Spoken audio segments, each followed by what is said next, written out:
What's going on, guys? It's Picsoleated, and today we are looking at possibly one of the murkiest, darkest, and muddiest Yeezys we've seen to date, or the rockiest rather. It's the Yeezy 700 V2 in the Geode colorway. Being heavy into the Yeezy 700 in general, I have some thoughts and choice words about this sneaker, but we'll unpack everything and get into it all later on. The Yeezy 700 V2 Geode is the second colorway to have released in the Yeezy 700 V2 silhouette. Before this, the only 700 V2 we've got is yet another somewhat monotone colorway. It was the Yeezy 700 V2 Static. Now, if I'm being honest, if I had to choose between the two, I'd definitely go for the Static colorway for the obvious reason that I already own the Mauve 700s, and honestly, these aren't that much different from those. The 700 V2 Static is just a more neutral tone. You can dress it up, you can style it with so many things versus a more direct colorway like the Geode. The 700 V2 Geode released on Saturday, March 23rd of this year, and once again, just like the Mauves, these were an easy cop. I even waited till later in the afternoon to see if my size was still available on Adidas's website, and lo and behold, it's about 2 p.m. in the afternoon and I could just take my time and get my pair.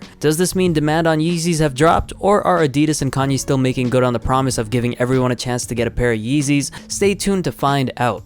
There are a lot of things that leave me confused about the need to make a 700 V2. One of the biggest is why they left the midsole and outsole exactly the same. And if you're going to make a V2, why not go off on the colors instead of making them more tamed and less interesting? Before I go off on a tangent though, let's quickly go over the materials first. Despite the exact same midsole as the 700 V1, the upper of the 700 V2 has gone through some significant changes and improvements for the better over the original 700 design, in my opinion. Some of the materials are similar but upgraded versions of the originals. For starters, the entire upper is underlaid by this dark brown cross pattern mesh that feels heavy duty but at the same time much softer and more malleable than the mesh of the V1 700s. In other words, it's less stiff and forms to your foot much better. Right above the midsole on both sides of the shoe, we have this subtle brown leather panel, and I point this out because the rest of the brown panels that make up the lace hole panels and the outer end of the toe box and the top of the heel are suede. The bottom of the heel counter is made with a dark gray leather panel as well, and finally we have this very nice premium short hair suede or nubuck panel at the toe. Pretty sure it's nubuck just because it's short hair. Suede is usually a little thicker.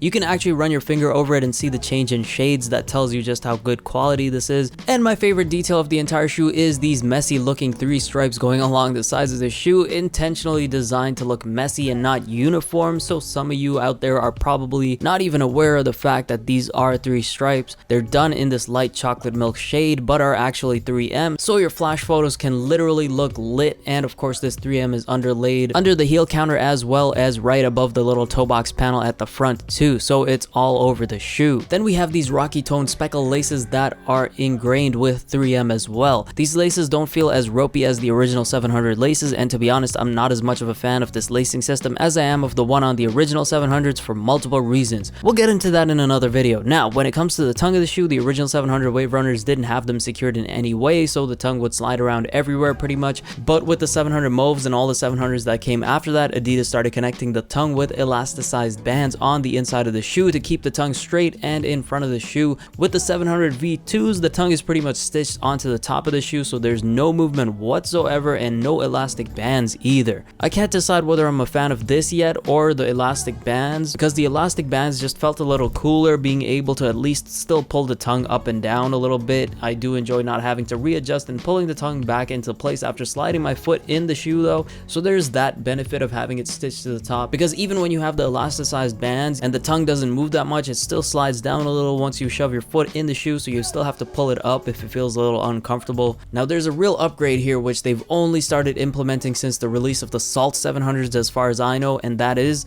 the insole of the Geodes is an ortholite insole, and for a shoe you're spending 400 Canadian on before taxes, you better damn well include an ortholite insole. This is as welcome of an addition as it gets, and I'm glad they're hopefully including this in all future Yeezy 700 releases, because it wouldn't make sense to go back after this, right? Right, and of course we're on to the oh so rocky and Geoduty midsole. It's all dark gray all over, and it's a full boost midsole just as any other 700. And you could say, Pix, why are you making such a big deal about the ortholite insole? These shoes have a full boost midsole. But let's not forget that chunky EVA midsole does reduce the effectiveness of the boost considerably. And finally, that gooey delicious gum bottom outsole. Not much more to be said here. The whole shoe kind of reminds me of the pad CU I get from my local Thai place for some reason.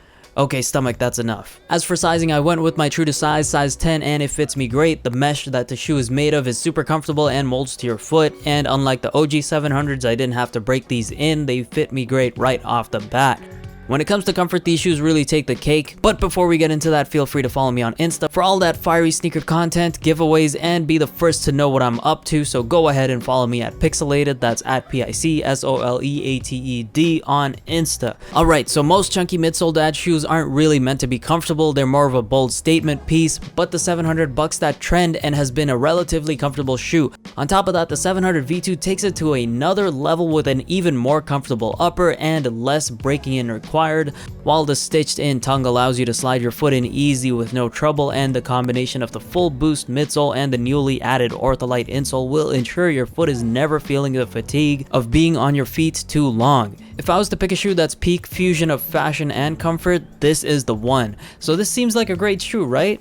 Should we leave it at that? No, this still leaves a few important questions left to be answered, but before we get started, I wanted to quickly shout out the brand Irrelevant Numbers. My friend Albert sent me over a hoodie and sweatpants by his new brand. I'm actually wearing them right now, and they've got some sick details on them that you don't see on most clothing. We've got Irrelevant Numbers in 3M on both sleeves and the logo in the center of the chest in 3M as well, with these super long white drawstrings and long wrist cuffs on the sleeves. The material on this sweater is just insane too. They're really not cutting corners on this, so I really recommend you check it out. Now, they're still in the process of launching the brand. It's very close to being done, so be sure to follow their Instagram at Irrelevant Numbers for updates. The sweatpants are just as sick, made with terry cloth material. They have some cool asymmetric features. First off, we have zipper pockets to secure your oh so important phone, wallet, and keys. You know how important them Johns are. Then we have this rib design going through one leg, a white stripe going down the other leg, and the Irrelevant Numbers logo on the calf in 3M once again.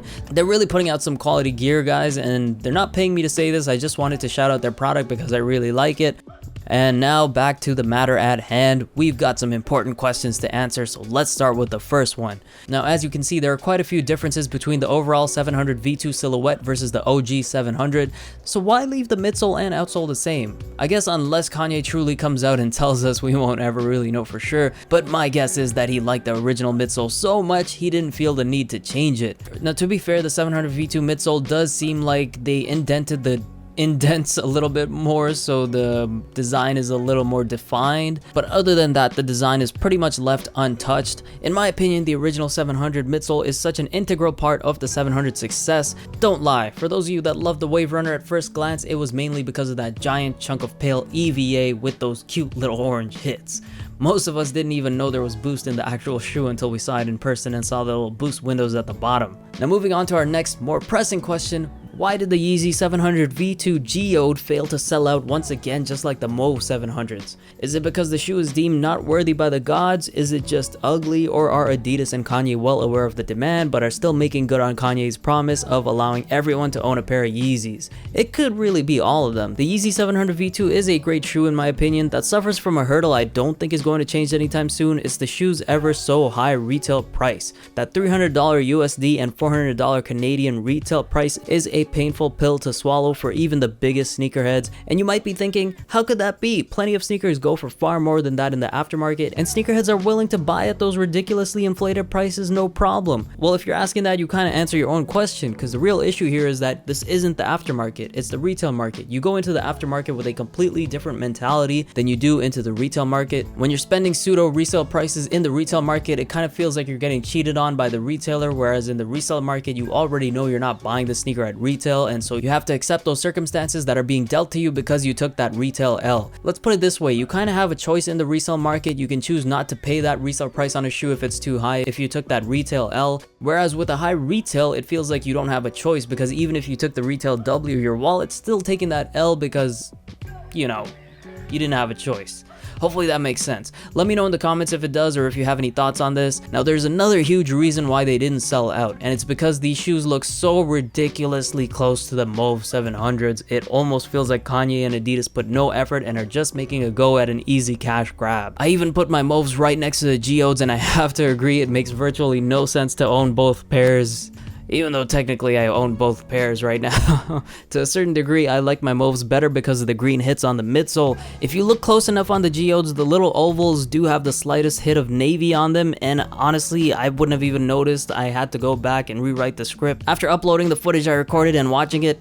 But who the fuck is really gonna notice? I love the upgrades on the 700 V2, and if the 700 V2 had the same lace loops as the OG 700s and the nice neon green hit as the mauves on the midsole, then I'd prefer the V2s. But the Geode midsole looks so bland without that pop of color you get on like the mauves or the Inertia or the Wave Runners, and most people probably see it the same way. The Geode looks way too similar to the mauves. I don't think people don't like the shoe, it just feels like they're getting tricked into buying a more boring version of the same shoe that came out last year. And that high retail price point doesn't help. It's so funny that I say that because the mauves are one of my favorite 700s to date, and the Geodes are on the complete opposite side of the spectrum. They're my least favorite. I'd rather have the salts than these right now at this point in time, and that's saying something because who'd rather have salts over anything? I'm just kidding, I'd rather have the Inertias if I'm being honest. Anyways, that's it for my review for these shoes. Let me know what you guys think about them in the comments. Did you end up buying them or not? What was your reason? I already own a pair of mauve 700s, and that's more than enough brown for me for now, and I'll just leave it at that. Catch you later.